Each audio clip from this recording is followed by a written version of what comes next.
vous n'avez pas hésité à dire qu'il y avait plus grave que le Covid-19 dans le monde. C'est quand même une pandémie qui paralyse la moitié de l'humanité, hein. Près de 4 milliards de personnes. C'est inédit, sans précédent, mais malgré tout, vous pensez qu'on en fait trop ?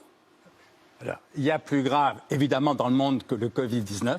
Il faut rappeler que 9 millions d'êtres humains meurent de malnutrition chaque année. 9 millions chaque année, depuis des décennies. 9 millions, dont 3 millions d'enfants meurent chaque année. Bon, en France, il y a pour l'instant 20 000 morts à peu près du Covid-19. C'est beaucoup trop, c'est évidemment très triste.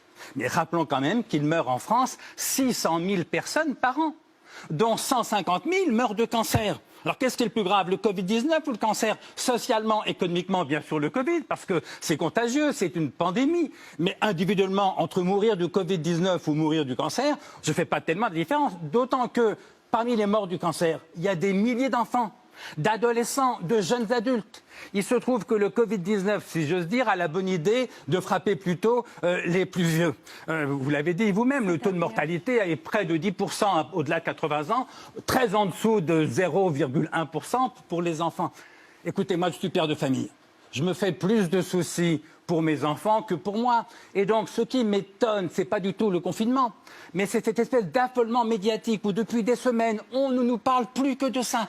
On nous appelle, au fond, à porter le deuil des 20 000 morts du Covid en oubliant les 600 000 autres.